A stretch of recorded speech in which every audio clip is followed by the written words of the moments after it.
Hello, everyone. Welcome back to Practice English with Podcast. I'm Jessica, and I'm so happy you're here today. Before we start, I want you to get comfortable. Find a quiet place where you can listen and speak out loud. Today's episode is perfect for shadowing practice. And guess what? You're going to sound more natural in English after just 10 minutes with me. So, what is shadowing? Shadowing is a powerful technique where you listen to English and repeat what you hear immediately after me. You copy my pronunciation, my rhythm, and my intonation. It's like being my echo. Don't worry about being perfect. Just follow along, speak out loud, and let your mouth get used to making these English sounds. The more you practice shadowing, the more natural your English will become. Trust me, this method really works. Today, we're talking about phone calls with family. This is such a common topic in everyday conversation. Whether you're talking to a friend, a colleague, or even a stranger, people often ask about your family. And guess what? Talking about a recent phone call is a perfect way to practice past tense, expressing feelings, and sharing stories. So let's jump right in. Yesterday evening, I called my mom. I hadn't talked to her in almost 2 weeks because I was so busy with work. I felt a little guilty about not calling sooner. Do you ever feel that way? When you're busy, time just flies by so quickly.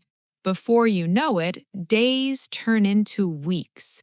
So I picked up my phone around 7 o'clock. I sat down on my couch with a cup of tea and I dialed her number. The phone rang 3 times before she answered. When I heard her voice, I immediately felt happy. She said, "Jessica, what a wonderful surprise!" Her voice was full of energy and warmth. We started talking about our week. I asked her, "How have you been, Mom?" She told me she had been busy in the garden. My mom loves gardening. She grows tomatoes, peppers, cucumbers, and all kinds of herbs. She said the tomatoes were finally turning red, and she was so excited about that. She talked about the weather, too. It had been very sunny all week, which was perfect for her plants. Then she asked about my life. She said, "How's work going? Are you taking care of yourself?" That's such a typical mom question, right? Moms always want to know if you're eating well. My mom was so supportive. She said, "I'm proud of you, sweetheart. You're doing amazing things." Hearing those words made me feel so good. It doesn't matter how old you get, your parents' encouragement always means something special. We also talked about my younger brother, David. My mom told me he got a new job at a marketing company. I was so happy to hear that. David had been looking for a job for several months, so this was really good news. My mom said he starts next Monday, and he's both excited and nervous. I made a mental note to call him this weekend to congratulate him. After that, my mom shared some funny stories. She told me about her neighbor's cat that keeps coming into her garden and sleeping under the tomato plants. She finds it annoying, but also a little bit cute. She said, That cat thinks my garden is a hotel. I laughed so hard at that image.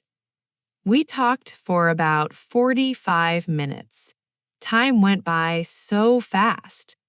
When we were about to hang up, my mom said, "Don't wait so long to call next time, okay?" I promised her I wouldn't. I said, "I'll call you this weekend, Mom. I love you." She said, "I love you too, honey. Take care of yourself." After we hung up, I felt so much better. Phone calls with family can really lift your mood. Even when you're tired or stressed, hearing a familiar voice can make everything feel okay again.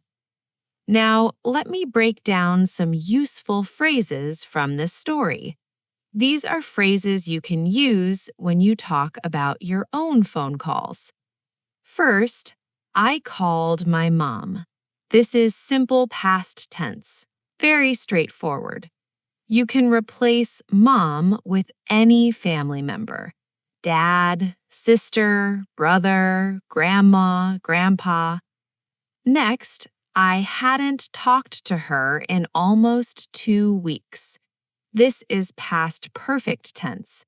We use this to talk about something that happened before another past action.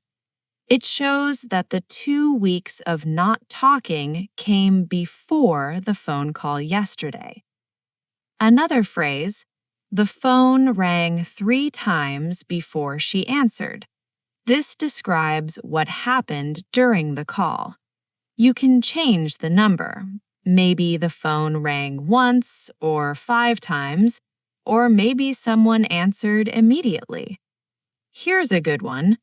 Her voice was full of energy. This describes how someone sounds.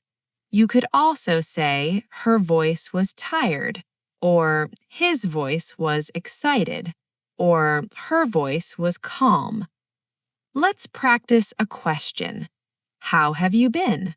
This is a perfect question to start a conversation. It's friendly and open. The other person can talk about anything they want. Another useful phrase. I made a mental note to call him. This means you decided to remember something for later. You didn't write it down, but you told yourself to remember it. And finally, time went by so fast. We use this when we're enjoying something and we don't notice how much time has passed. You could also say, time flew by. Let me tell you something important about phone calls in English. When English speakers answer the phone, they usually just say, hello, with a rising intonation. It sounds like a question. In business situations, people might say, this is Sarah, or Sarah speaking. But with family and friends, just hello is perfectly normal. When you want to end a phone call politely, you can say things like, I should let you go, or I should get going. These phrases are gentle ways to end the conversation. You can also say, let's talk again soon, or take care. Now, think about your own life. When was the last time you called a family member? What did you talk about? Did you talk about work, food, weather, plans for the future? Try to remember the details. This will help you practice telling your own story in English. Maybe you called your sister last week. Maybe you video called your parents yesterday. Maybe you sent a voice message to your cousin. All of these are similar experiences, and you can use the same vocabulary and phrases to describe them. Here's a quick tip for your English practice. After you finish listening to this episode, try to retell my story in your own words. You don't need to remember every detail. Just practice saying, "Yesterday, Jessica called her mom. They talked about." This kind of practice is so valuable. You're taking the English you heard and making it your own. Remember, shadowing is your secret weapon for better pronunciation and fluency. The more you do it, the more confident you'll become. And confidence is so important when speaking English. Don't be afraid to make mistakes. Every time you practice, you're improving. I want to thank you so much for practicing with me today. You're doing an amazing job working on your English. Keep practicing, keep shadowing, and keep believing in yourself. If you enjoyed this episode, please give it a thumbs up and subscribe to the channel so you don't miss our next lesson. I'll see you in the next episode. Until then, keep practicing, keep smiling, and remember, you're doing great. Bye for now.